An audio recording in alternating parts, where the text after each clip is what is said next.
Aquí tenemos el gráfico de lo que es la expansión de la empresa. Viene a ser prácticamente la expansión de la empresa, lo vamos a llamar, son todas las combinaciones del capital y trabajo óptimos, serían estos puntos, para cada nivel de producción. Para cada nivel de producción significa que cada nivel isocuanta 1, isocuanta 2, isocuanta 3, tiene un nivel óptimo. Siempre vamos a tener un costo para cada nivel de producción. Un isocosto. Entonces, esos puntos de equilibrio, esos puntos óptimos de producción, al unir son lo que llamamos, esta recta S es lo que llamamos la ruta de expansión. O como dice aquí, expansión de la empresa, ¿sí? Ruta de expansión de la empresa. Entonces, viene a ser entonces la unión de los puntos óptimos, de las combinaciones óptimas del trabajo y del capital para cada nivel de producción. Conclusión, dice. Los isocostos 1, 2 y 3 son paralelos entre sí porque el precio del trabajo y del capital permanece con el valor 1. Vamos a analizar a ver qué es lo que dice. Isocosto 1, 2 y 3. Esto son paralelos, dice. 1, 2, 3. Las líneas son paralelas. ¿Por qué? Porque los precios de ambos factores se mantuvo constante y fueron siempre los mismos. Cuando el gasto de $6, el productor alcanza el equilibrio en el punto D sobre la isocuanta 1 al comprar 3 de capital y 3 de trabajo. Vamos a ver un poco. En este punto, entonces, punto D con la isocuanta 1 se obtiene 3 de capital y 3 de trabajo. En este punto, entonces, viene a ser en el gasto de $6. Si aumenta a $10, aquí está el isocosto 2, en el punto M, ¿cuánto tenemos de capital? 5. ¿Y cuánto de trabajo? 5. Si aumenta el gasto, sigue aumentando el gasto, que viene a ser el isocosto 3, a 14 dice que aumenta. En el punto de tangencia con la isocuanta, el punto P, ¿cuánto nos da de capital? 7. Y 7 de trabajo. Eso es lo que nos explica aquí en conclusión. Cuando el gasto es de 10, se logra el equilibrio en el punto M sobre la isocuanta 2 al adquirir 5 de capital y 5 de trabajo. Cuando el gasto total aumenta a 14, el equilibrio está en el punto P sobre la isocuanta 3 al comprar 7 de capital y 7 de trabajo. Eso es lo que nos explica el gráfico para determinar cuando hay un aumento del gasto total sin que se modifique o varíe el precio de los factores, trabajo y capital. Y el otro punto, la cual íbamos a analizar también aquí, es el excedente del productor. ¿Qué dice el concepto? Son las ganancias adicionales de los productores, dice. Debido a la competencia del mercado, es la diferencia entre el precio que realmente recibe el productor y el mínimo que está dispuesto a recibir. En términos gráficos, es lo que se encuentra por debajo del precio de mercado. Ustedes saben que este precio es el precio de equilibrio que se vende en el mercado. Y por el que está sobre la curva de oferta. Cuando hablamos de excedente del productor, siempre tenemos que tener una relación con la oferta.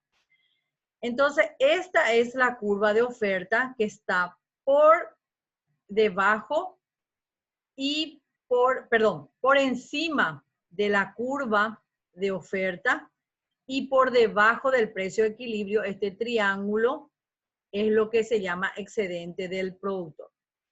¿Se acuerdan que el excedente del consumidor es lo que está por debajo de la curva de demanda y por encima del precio de mercado? Es lo que le llamamos excedente del consumidor, hablando en términos gráficos.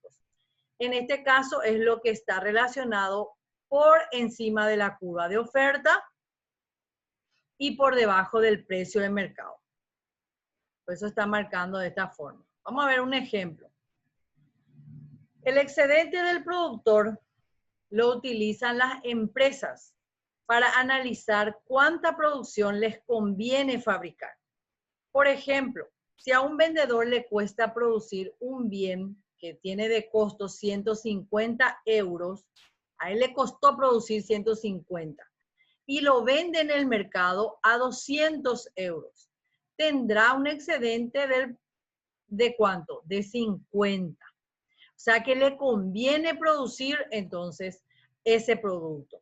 Ahora, si el precio de mercado fuese 130 y él gastó, o sea, tuvo un costo de 150, entonces no va a tener un excedente. El productor no participará o no participaría en él, ya que no ganaría excedente y por lo tanto no le sale rentable entrar en ese mercado. ¿Se entendió el ejemplo, chicos?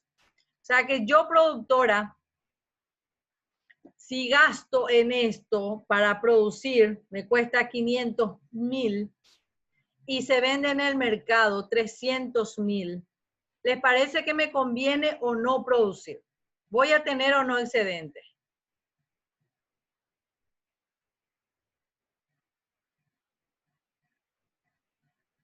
Vuelvo a preguntar. ¿Quieren que les vuelva a repetir? No, no tiene excedente, profesor. No va a tener excedente, no va a tener ganancia. Entonces no le conviene entrar en el mercado de comprar este tipo de bolígrafos porque no es tan utilizado por la demanda. Entonces no le conviene producir porque no va a tener ganancia. Eso es lo que llamamos excedente del productor. Es todo lo contrario al excedente del consumidor. No, todos siempre tienen que pensar del lado del productor como un empresario que lo que quiere o lo que tiene como objetivo es siempre ganar o tener sus beneficios. Siempre tiene que existir una eficiencia y una eficacia a la hora de producir. De hecho, que una eficiencia sería al ser eficaz en una producción, ¿verdad? Al utilizar eficientemente tus factores productivos. Por eso es importante el análisis del beneficio de un empresario. Porque hay veces que de repente alcanza uno su meta, su objetivo, su eficiencia, pero lo hace a un costo muy alto, a una eficiencia, a una situación en donde el costo realmente no es conveniente otra vez, porque llega a un costo muy elevado que a la larga puede ser que la empresa pueda ir al cierre, ¿verdad? O a una pérdida. Entonces, todo porque el empresario quiere ser un exitoso y eficiente empresario, entonces es a un alto precio, ¿verdad? O a un alto costo. Y hay muchas personas también de que utiliza eficientemente sus factores productivos, pero no alcanza la eficiencia. Y hay empresarios que trabajan y logran la eficiencia realizando eficazmente su trabajo. Eso es muy importante también, la diferencia entre eficiencia y eficacia. Bueno, hay una parte también, hasta aquí termina nuestra unidad 5, en donde quiero compartir con ustedes esta parte de los rendimientos de escala que habíamos analizado la vez pasada. Para determinar mejor bien la diferencia. Rendimientos crecientes de escala, cuando analizamos, dice que al duplicarse, vamos a suponer que produce, en este caso, 2 horas de capital y de trabajo. Vamos a suponer que al duplicar ambos factores, capital y trabajo, en este caso, 4 a 10, ¿qué es lo que ocurrió? En vez de duplicarse, lo que fue más creciente fue su rendimiento. Se dan cuenta que debería haberse duplicado, al duplicarse los factores, se tenía que haber duplicado también el rendimiento, pero en este caso fue más de la duplicación, fue 30 luego la producción, el nivel de producción. Por lo tanto, a eso se lo llama rendimientos crecientes, cuando las isocuantas están cada vez más cerca, en este caso, por ejemplo. Al duplicar, atiendan bien, al duplicar los factores capital y trabajo, en este caso no se duplicó el nivel de producción. Al contrario, aumentó de 10, aumentó a 30.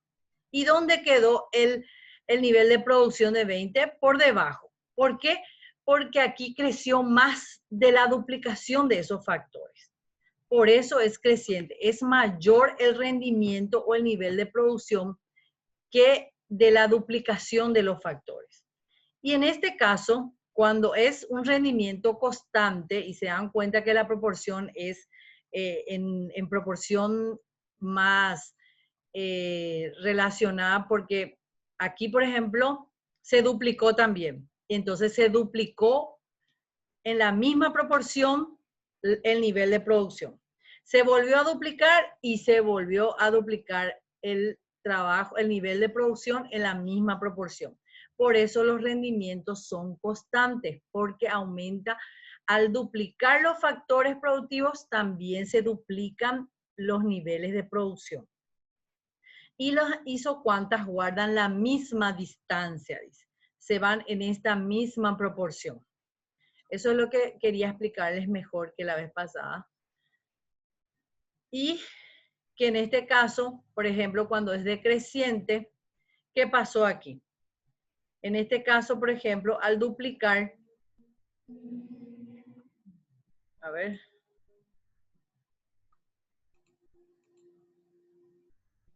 decrecientes.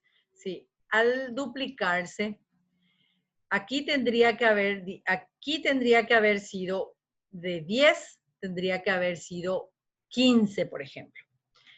¿Qué quiere decir eso? Que el nivel de producción aumentó, pero no en la misma proporción. ¿Por qué? Porque cuando el factor productivo se duplica, también tendría que haberse duplicado, pero en este caso tendría que haber sido acá 15 para demostrar de que fue un aumento, pero no en la misma proporción. Por eso es que dice que va en forma decreciente.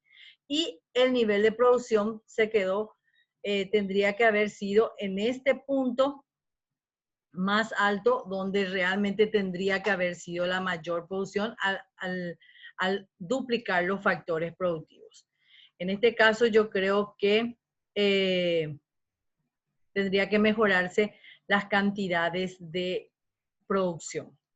Lo que quiero es que entiendan aquí que en rendimientos decrecientes, al duplicar los factores productivos, capital y trabajo, aumenta el nivel de producción, pero no en la misma proporción. Si nosotros teníamos un 10 de nivel de producción y aumentó en 15, no aumentó en la misma proporción. Aumentó, pero en forma decreciente. Tendría que haber sido mayor si es que tendría que ser creciente. Ustedes ya vieron el ejemplo anterior. Y eso es lo que tendríamos, quería compartir de vuelta con ustedes, esta mejor explicación. Bueno, y para terminar, vamos a desarrollar los ejercicios de costos. Ustedes tienen a mano sus ejercitarios. Me gustaría que tengan a mano para poder Realizar. Alguien si tiene a mano y me facilita, les voy a agradecer.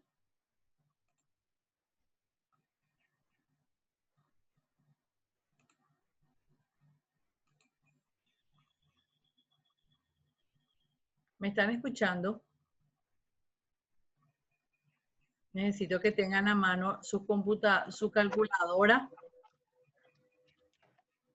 Ya, profe. Bueno. El primer ejercicio dice,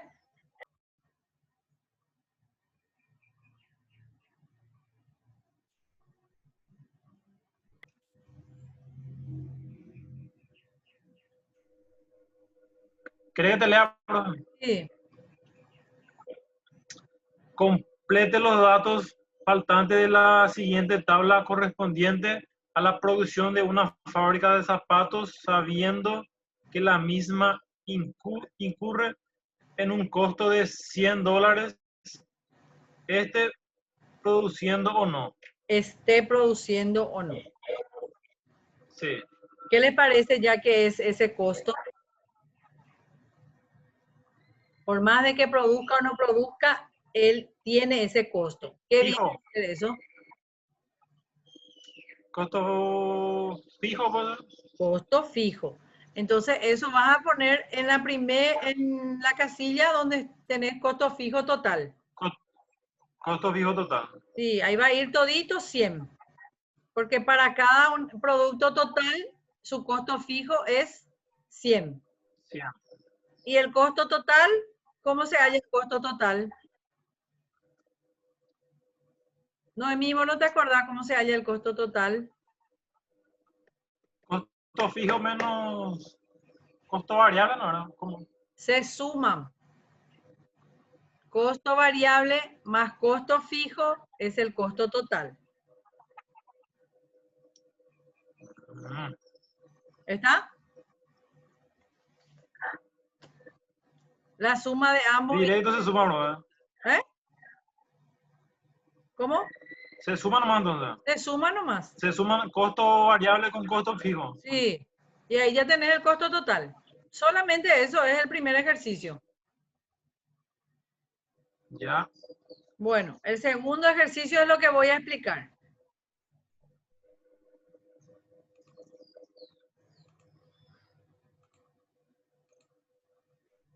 A ver, ayúdenme con la calculadora. ¿Qué dice?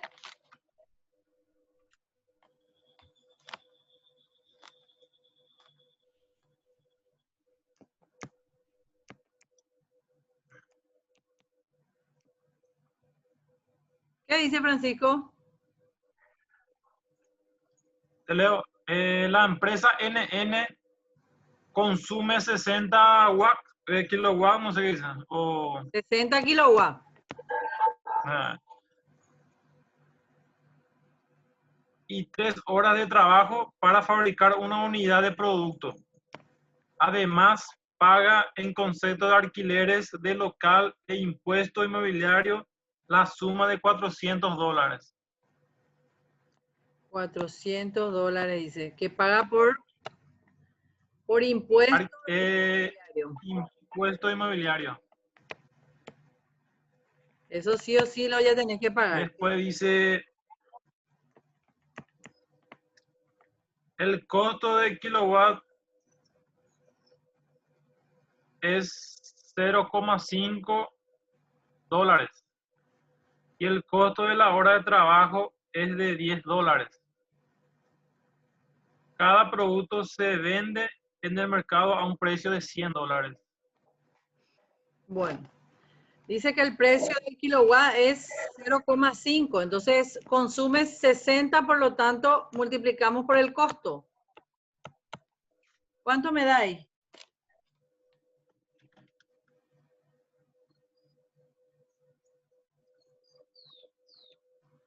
A ver, Gabriel, Noemí, ayuden.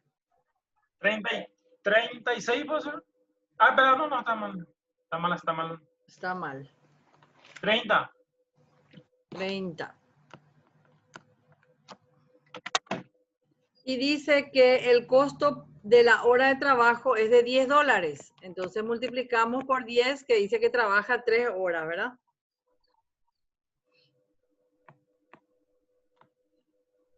Sería también 30. 30. Entonces, tu costo variable viene a ser 30 más 30, 60. Vamos a hacer un poco nuestra tabla. Costo fijo, costo variable, costo total, ingresos totales y beneficios o pérdidas.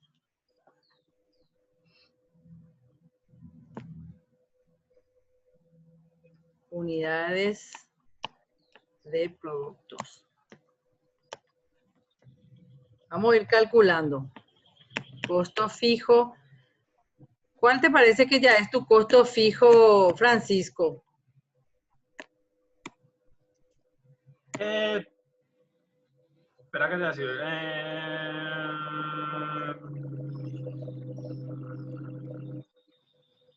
Donde dice cada producto se vende en el mercado a un precio de $100. Ese es tu ingreso. Esperando. Lo cual por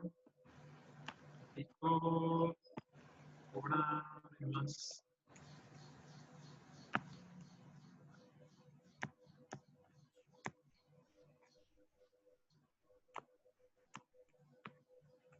A ver, los demás, piconos. 30. Vamos. Fuerza, chicos. Todos tienen que participar. Por supuesto que esto ustedes en el examen me tienen que hacer bien pulcro, ¿verdad? Bien ordenadito, porque eso también vale un punto. Por lo menos en eso tienen que superarlo también. No quiero enmiendas, no quiero borrones. Todo en orden quiero el ejercicio para el examen. Bueno, ¿cuánto tenemos entonces de costo fijo? Un impuesto, dice. Además, pagan concepto de alquiler. Eso es un costo fijo. ¿De cuánto? De $400. Entonces, ese va a ser tu costo fijo. 400.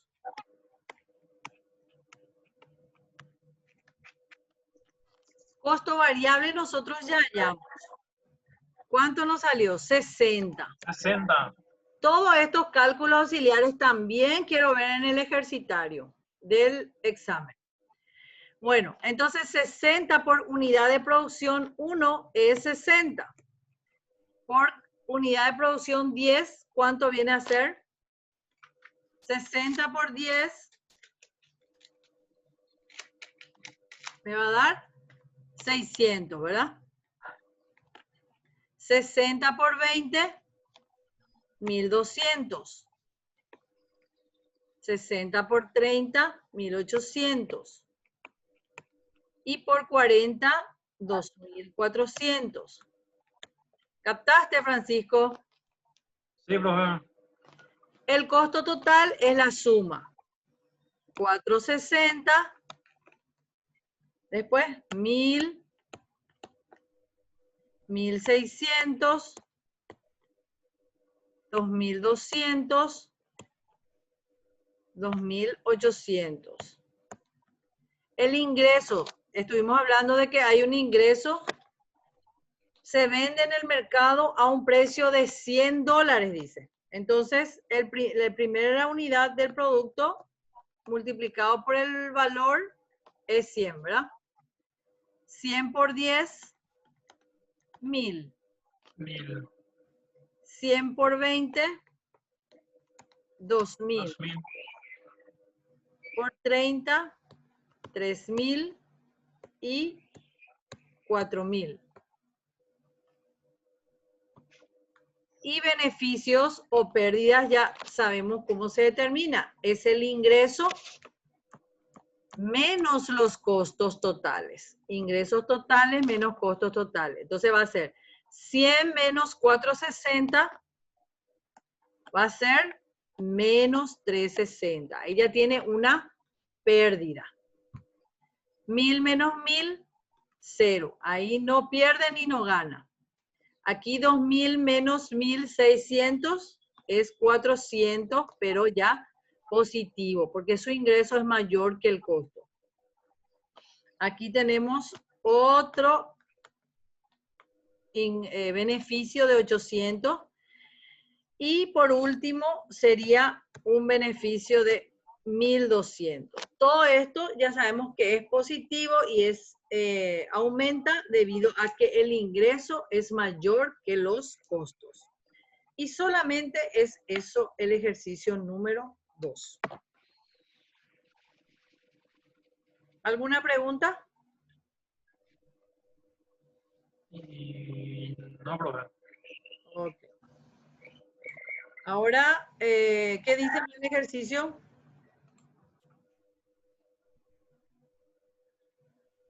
Reconozca los costos fijos y variables. Fijos y variables. El salario del personal administrativo, ¿qué viene a ser? ¿Un costo fijo o un costo variable? Fijo. Fijo. Muy bien. ¿Qué viene a ser el jornal de un cosechero de algodón? Variable. Variable. Materias primas.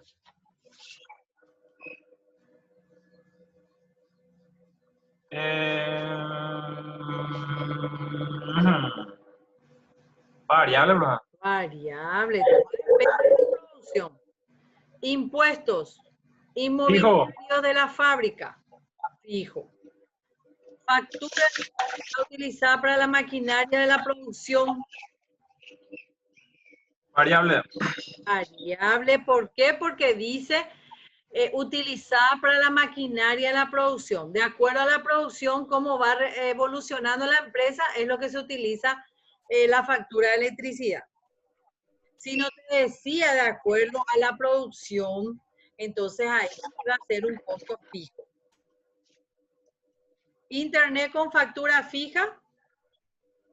Fijo. Fijo. Pago de patentes de rodados utilizados para el proceso de producción. Fijo. Te dice para el proceso de producción. Ah. Entonces, Variable. Variable. De hecho, que el pago de patentes por rodado, si te decía nomás, es algo que es fijo, que ustedes pagan por el transporte. Pero, en este caso, te dice de acuerdo al proceso de producción. Tasas por contaminación originada en la producción.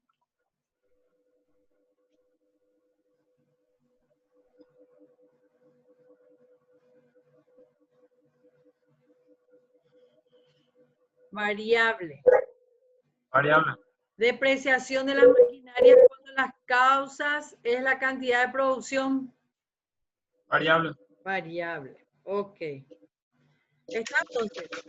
Hasta ahí el ejercicio. Ya no hay más. Sí. Entonces, dejamos así. Cualquier duda me preguntan para el examen mañana. Atiendan bien, chicos, a la hora de puntuar la selección múltiple. Miren hacia el lado izquierdo de su pantalla y vean si es puntuación 1 o es puntuación 2. Porque hay algunos que dicen puntuación 2, quiere decir que dos opciones tienen que seleccionar. No pongan 3, porque o si no les penaliza y les saca puntos. ¿Entienden?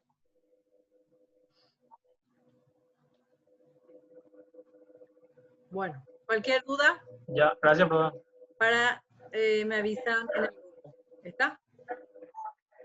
Hasta aquí no damos hoy foro porque es como si fuese que tendría que ser el examen del día de hoy. Estudien, chicos, miren las grabaciones, miren los materiales que tienen de la unidad 4 y 5. Y una parte de la unidad 3 que viene a ser los ejercicios entre lo que sería elasticidad ingreso, cruzada, elasticidad. Cuando hablamos de cruzada tenemos que tener en cuenta los bienes sustitutos, complementarios. Cuando hablamos Normales. y cuando hablamos de elasticidad de ingresos son normales e inferiores. Eso también tiene que tener en cuenta. Elasticidad de la oferta también. Y más nada. Hay ejercicio de elasticidad de oferta que ya ustedes tienen en el video. Espero que hayan entendido la grabación, ¿verdad? Francisco, ¿se entendió? Esa parte creo que voy a hacer hoy. Voy a mirar y voy a hacer. Me falta ya una hoja para hacer terminar Ah, bueno. mi ejercicio. Bueno, espero que todos estén al tanto también. Y avisarle a tus compañeros que miren la grabación, porque ya Yo era no hablo con nadie, ¿verdad? en tu grupo, sí. Para que Bueno. ya he dado algunos datos muy importantes. Está bien, bro. Noemí y Gabriel no se manifiestan conmigo, entonces ya te hago cargo de esto. Dale, profe, está bien. Buen resto de jornada. Chaucito. Gracias, profe. Chao, chao.